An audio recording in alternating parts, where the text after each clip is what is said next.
Fala galera, beleza? Está na hora de mais um vídeo de ciência dos materiais e hoje o assunto vai ser dielétricos. Bom pessoal, os dielétricos eles são muito utilizados nos capacitores, tá? Inclusive o assunto ele aparece, né, quando você estuda capacitores. Então, vamos começar primeiro relembrando as equações fundamentais de um capacitor plano no vácuo, tá? Então imagine que você tenha duas placas metálicas, né? Essas duas placas estão separadas por uma distância D, e elas possuem uma área A. Bom, aí você vem aqui, pessoal, e aplica uma DDP nessas placas. Você pega uma pilha, né, uma fonte de tensão e aplica nessas placas, tá?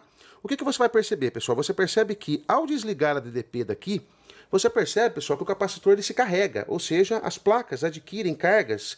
Tá vendo? Uma das placas fica positiva com carga mais Q, a outra placa fica com carga menos Q. Inclusive, depois de você remover a bateria, pessoal, se você ligar aqui, tá vendo, um voltímetro, né, nas placas do capacitor, esse voltímetro ele vai acabar marcando, pessoal, exatamente a DDP que você tinha na pilha, tá? Lembrando que o voltímetro, né, pessoal, lembra? Um voltímetro ideal tem impedância muito alta, então ele não vai descarregar o capacitor. Ele vai então marcar aqui, ó, a DDPU que você aplicou no capacitor, tá? Bom, e logicamente, né, pessoal, entre as placas do capacitor, então vai aparecer um campo elétrico E, tá? Vamos relembrar agora, pessoal, as equações fundamentais de um capacitor no vácuo. Vamos lá. Primeiramente temos que lembrar que a carga que o capacitor adquire é proporcional à DDP, tá? E a constante de proporcionalidade, pessoal, é exatamente a capacitância. Quanto maior a DDP que você aplica, mais carga você vai ter armazenada no capacitor, tá, pessoal? A equação fundamental de capacitância é Q é igual a C vezes U. Essa formulinha aqui, pessoal, ela vale para qualquer capacitor, tá? É uma fórmula geral, tá? Agora, aqui, pessoal, nós pegamos um capacitor de placas paralelas justamente por ele ter uma geometria mais simples, né? E a gente conseguir chegar nas equações mais fáceis, tá? Então, nesse caso particular do capacitor de placas paralelas, né? Como aqui o campo elétrico é uniforme no interior das placas, vale aquela equação fundamental de campo elétrico uniforme que é E vezes D igual a U, tá, pessoal? É a segunda equação aqui do capacitor plano que a gente vai usar, tá? Bom, agora, pessoal, vamos fazer uso de uma equação fundamental que é a lei de Gauss, tá? Lembra, a lei de Gauss é uma das 4 equações de Maxwell, das 4 equações fundamentais de Maxwell, tá? A lei de Gauss no vácuo diz que o fluxo de E, o fluxo, né, do campo elétrico, né, numa superfície gaussiana é igual à carga que está dentro da superfície dividido por ε0, pessoal. Lembra? O ε0 é a permissividade elétrica do vácuo, né, que vale 8,85 10 a menos 12 unidades do sistema internacional, tá ok? Se você, pessoal, veja, aplicar a lei de Gauss, né, na placa plana desse capacitor, pessoal, tá? Você escolhe aqui uma superfície gaussiana retangular, tá vendo? Ó, o campo elétrico aqui, ó, né? O vetor E, tá vendo, pessoal? Vai ser perpendicular, né, à superfície, né, em todos os pontos, e é constante. Portanto, o fluxo aqui vai ser simplesmente E vezes A. Isso aqui tem que ser igual à carga da placa, né, pessoal, que é Q sobre ε0. Portanto, o campo elétrico no interior de um capacitor, né, de placas paralelas, no vácuo, é Q sobre ε0A. Tá ok, pessoal? E, finalmente, pegando, né, pessoal, a equação E vezes D igual a U, né, ó, e trocando o E por Q sobre ε0A aqui, pessoal, veja, rearranjando os termos, tá vendo? Ó, você chega, então, que Q é igual a esse termo aqui, pessoal, vezes U, né? Mas Q é igual a C vezes U, pessoal. Portanto, esse termo aqui acaba sendo a capacitância do capacitor, tá? Assim, a capacitância de um capacitor de placas paralelas no vácuo é ε0A sobre D. Tudo bem, pessoal? Então, essas aqui são as equações fundamentais de um capacitor de placas paralelas no vácuo, tá? Bom, agora, pessoal, nós vamos fazer o seguinte. Agora você vai pegar esse mesmo capacitor plano, pessoal, e vai introduzir aqui dentro, pessoal, um dielétrico, tá? Um material isolante aí entre as placas, tá ok? Então, o que você vai fazer, pessoal? Preste atenção, ó. Você tinha o capacitor, lembra? Que estava com as placas no vácuo, lembra? Esse capacitor tinha uma DDPU entre eles, entre as placas, tá? Essa DDP estava sendo lembra, mostrada pelo voltímetro, tá? Aí você pega, pessoal, ainda com o voltímetro ligado aqui, pessoal, você vai e introduz o dielétrico aqui no meio, tá? Sabe o que você vai observar, pessoal? Isso é muito bacana, ó. Quando você introduz o dielétrico aqui entre as placas, a DDP marcada pelo voltímetro, pessoal, diminui. Olha que interessante, pessoal, a DDP fica menor, tá? E veja, pessoal, o seguinte, tá, pessoal? A DDP fica menor e veja que a carga do capacitor, tá, não muda, tá? Porque, na verdade, você não descarregou o capacitor. Inclusive, se depois de você colocar o dielétrico aqui, se você tirar o dielétrico novamente, né? Você volta a ter a mesma DDPU que você tinha antes, tá, pessoal? Então, repetindo, tá? Você coloca o dielétrico aqui no meio, a DDP nas placas do capacitor, pessoal, cai, ela diminui, tá, pessoal? Agora, de quanto que ela vai diminuir, pessoal? Aí é que tá, gente, ó. A nova DDP no capacitor com o dielétrico, pessoal, ela cai de um fator K, tá, pessoal? Ou seja, esse K, por exemplo, pode ser 2, ou seja, se o K for 2, quer dizer que a DDP caiu pela metade, né? Se o K for 10, quer dizer que a DDP caiu para 1/10 do que ela era antes. Enfim, vai cair, pessoal, sempre de um fator K, onde esse fator K, pessoal, veja, ó, depende do material, tá, pessoal? Depende do dielétrico que você bota aqui no meio, tá? Para cada material você vai ter um K. E esse K, pessoal, vai ser sempre o mesmo, tá? Para aquele material, entendeu? E esse K é chamado, então, constante dielétrica, pessoal, do material, tá? Cada material, então, vai ter o seu K. Ok? Então a água tem um K, né? O plástico tem um K, a borracha tem um K, o próprio ar também tem um K, né? Cada material vai ter o seu K. Bom, agora, pessoal, algumas conclusões importantes. Veja, a DDP vai cair de um fator K, certo? Mas a carga, pessoal, vai ser a mesma. Ou seja, a carga que você tem depois, né, de você introduzir o dielétrico vai ser igual à carga que você tinha antes de introduzir o dielétrico, já que você não descarregou o capacitor, certo, pessoal? Bom, só que a carga de um capacitor, lembra, é C vezes U. E isso significa o seguinte, pessoal, significa que se a DDP diminuiu, né, como a carga, né, pessoal, tem que ser a mesma, né, e a carga é o produto de C por U, se o U diminuiu, pessoal, então é porque a capacitância aumentou. Ou seja, galera, a capacitância de um capacitor, quando você coloca um dielétrico, ela fica aumentada pelo mesmo fator K. Tudo bem, pessoal? Pelo mesmo K, tá vendo, né? E aí, galera, ó, e aí nós temos também mais uma conclusão importante, que é a seguinte, ó, né? Como a gente sabe também que E vezes D é igual a U, né? Ou seja, o campo elétrico ele é proporcional a DDP, tá? Se a DDP caiu, é porque o campo elétrico, tá, pessoal, também caiu. Ou seja, galera, o novo campo elétrico, né, que você vai ter no interior do capacitor, pessoal, vai ser o campo elétrico, né, que você tinha antes, né, no vácuo, dividido também pelo fator K.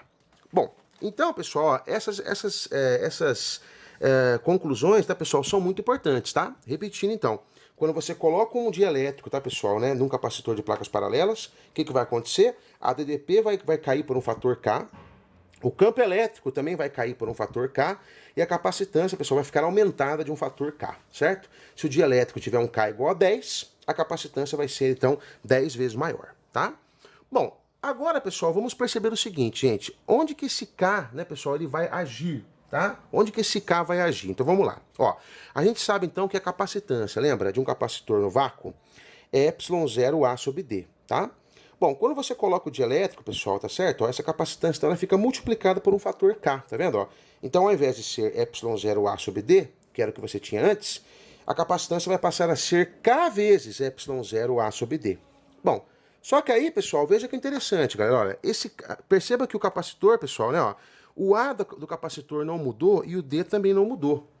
A área continua a mesma, a distância das placas continua a mesma, tá, pessoal? Então, perceba, gente, ó, que esse K, tá vendo? Ele acaba agindo, na verdade, ó, em cima do ε0, tá, pessoal? É como se, ao colocar um dielétrico, né, você aumentasse o ε0. Ou seja, né, no vácuo seria ε0, né, e com o dielétrico você passa a ter, então, K vezes ε0, pessoal. Galera, esse K vezes ε0, tá, pessoal, é chamado então de epsilon. Ou seja, né, o ε0 é a permissividade no vácuo, tá? E aí então, se você colocar um dielétrico de constante dielétrica K, você passa então a ter, pessoal, uma permissividade do material epsilon, tá, pessoal? Então o epsilon vai ser K vezes ε0, né? Se o K for 3, o epsilon vai ser o triplo de ε0. Tudo bem, pessoal, tá? E aí, galera, se você então trocar, tá vendo, ó, né, o nosso K ε0, né, pessoal, por epsilon, tá vendo, ó? Você chega então numa formulinha, pessoal, mais geral, tá? Ou seja, essa aqui é a fórmula, tá vendo, pessoal, para a capacitância, né, de um capacitor de placas paralelas, tá ok, pessoal, né, em qualquer situação, tá? Seja ela no vácuo ou com dielétrico, tá? Ao invés de ser ε0A sobre D, que só vale para o vácuo, vai ser então εA sobre D, tá vendo? Ó, isso aqui vale para qualquer capacitor plano, tá, pessoal? Essa aqui é uma fórmula geral. Por que é uma fórmula geral? Claro, né, pessoal? Veja, ó, o epsilon, pessoal, é K vezes ε0, tá? Para os materiais, pessoal, o K é sempre maior ou igual a 1. Só que no vácuo, né, pessoal, o K é 1, tá, pessoal? Ou seja, né, pensa assim, né, você vai estar trocando vácuo por vácuo, né? Quando você estiver no vácuo, né, pessoal, o epsilon vai voltar a ser ε0, tá, pessoal? Inclusive, galera, o epsilon dividido por ε0, né, pessoal, que também é o K, também tem um nome também, pessoal, é chamado também de εr. É chamado de permissividade relativa. Por que relativa? é simplesmente a permissividade do material em relação à permissividade do vácuo, tá, pessoal? Então é a permissividade relativa, tá? Então, galera, veja se você entendeu isso, pessoal. Veja, ó, esse esqueminha aqui é muito importante. Veja só, pessoal, veja, ó, o ε0, tá, está contido no ε, tá? Ou seja, pessoal, o ε0 é um caso particular do ε, né? Então a formulinha, pessoal, geral, né, para um capacitor plano, né, pessoal, esteja ele no vácuo ou com dielétrico, a formulinha geral é εA sobre D, tá? Se for um material aí, né, água, por exemplo, aqui vai ser o ε da água. Se for plástico entre as placas, aqui vai ser o ε do plástico. E se for vácuo, né, pessoal, aqui vai ser o ε do vácuo, que é o próprio ε0, né? E aí você volta no capacitor de placas paralelas de novo, tá, pessoal? Então percebam que essa formulinha aqui, gente, ó, ela engloba, tá? É uma fórmula mais geral. Ela engloba o caso particular de um capacitor no plano, de um capacitor no vácuo, tá? Bom, pessoal, só para ter uma noção aí, né, de valores, tá? Ó, aqui nós temos aqui alguns materiais, tá? Com seus respectivos casos, seus respectivos épsilons, tá? Então, por exemplo, ó, no caso do vácuo, né, pessoal, o K é exatamente 1 e o épsilon, então, passa a ser lá o ε0 mesmo, famoso, 8,85, 10 a menos 12, tá? A borracha, pessoal, tem um K igual a 3, tá? Então vai ser o triplo desse valor aqui, o ε, vai ser 2,7, 10 a menos 11, pessoal. A água, galera, é um dos materiais que tem um dos maiores Ks, tá vendo? Ó, o K da água é 80, pessoal. E aí o ε acaba sendo 80 vezes maior do que o ε0, acaba sendo esse valor aqui, ó, 7,1 vezes 10 a menos 10, tá, pessoal? Né? E só para lembrar, né, galera, o ar, pessoal, possui um K, tá vendo, gente, ó, quase 1, tá, pessoal? Um pouquinho só maior do que 1. Dá uma diferença aqui, pessoal, só na quarta casa, tá? Então, pessoal, o ε, né, do ar é praticamente igual, pessoal, ao ε do vácuo, tá, galera, né? Vamos agora, pessoal, fazer análise para o campo elétrico, tá? Então veja, pessoal, da mesma forma que a capacitância aumenta de um fator K, lembra? O campo elétrico dentro do capacitor diminui de um fator K, ou seja, o campo no vácuo é Q sobre ε0A. Aí quando você coloca um dielétrico, pessoal, o campo passa a ser Q sobre, olha lá, pessoal, sobre ε0A dividido por K. Lembra, pessoal? O K vai aqui embaixo agora, tá vendo? Ó? E pelo mesmo motivo, né, pessoal, como a carga é a mesma, né, pessoal, e a área é a mesma, né? Esse K, então, acaba sendo absorvido pelo ε0 e se transforma em ε, tá, pessoal? Ou seja, galera, esse aqui, pessoal, veja, ó, é o campo elétrico, tá? No interior de um capacitor de placas paralelas, esteja ele no vácuo ou não, tá vendo? É uma fórmula geral, tá vendo? Ó, ela vale para o vácuo ou para dielétricos, tá, pessoal, né?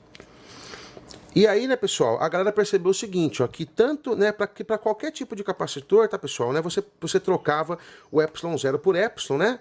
E aí você chegava, então, em expressões mais gerais, tá, pessoal, né? Tanto para o vácuo, né, pessoal, como para o dielétrico. Basta você trocar o ε0 por ε, que você chega nessas fórmulas mais gerais. Só que aí, pessoal, perceba o seguinte, gente, ó, tudo que a gente fez aqui, tá, pessoal, lembra? Saiu, basicamente, né, da lei de Gauss, tá? E aí, né, galera, essa é a nossa conclusão de trocar ε0 por ε, né? Para você chegar em expressões mais gerais, pessoal, tá? Isso acabou sendo, pessoal, verdade, inclusive, pessoal, para a lei de Gauss. Aqui nós temos um esqueminha para você relembrar, tá vendo? Ó? Se você tem uma carguinha aqui, né, e uma superfície gaussiana envolvendo essa carguinha aqui, pessoal, lembra? Se essa carguinha estiver no vácuo, lembra? O fluxo de E escalar dA é a carguinha sobre ε0, tá? Agora, se você estiver numa situação, pessoal, igualzinha à anterior, tá? Mas agora você tem um dielétrico envolvendo a carga, tá, pessoal, tá? A lei de Gauss passa a ter a seguinte forma, pessoal. Ao invés do fluxo de E escalar dA ser Q sobre ε0, vai acabar sendo Q sobre Kε0. Ou seja, o K ele aparece, inclusive, tá, pessoal, aqui na lei de Gauss, tá? O Kε0 é o próprio ε, tá, pessoal? Portanto, o fluxo de E escalar dA vai ser Q sobre ε, tá, pessoal? Veja, ó. E é importante você lembrar isso aqui, tá, pessoal? Isso aqui é geral, tá? Ele vale para isso aqui, ó. Essa lei de Gauss você usa para calcular o campo elétrico de qualquer distribuição, tá, pessoal? Seja no vácuo, né? Seja com dielétrico. E, inclusive, né, pessoal, claro, né, que se você tiver, né, pessoal, no vácuo, né, automaticamente o K vai ser 1, o ε0 vai voltar a, o ε vai voltar a ser ε0 e você volta, né, pessoal, na equação, né, na lei de Gauss para o vácuo, né, já mais famosa. Por exemplo, veja, ó, se você tem, por exemplo, uma carguinha pontual, lembra? Se você quiser calcular o campo elétrico de uma carguinha pontual, né, lembra?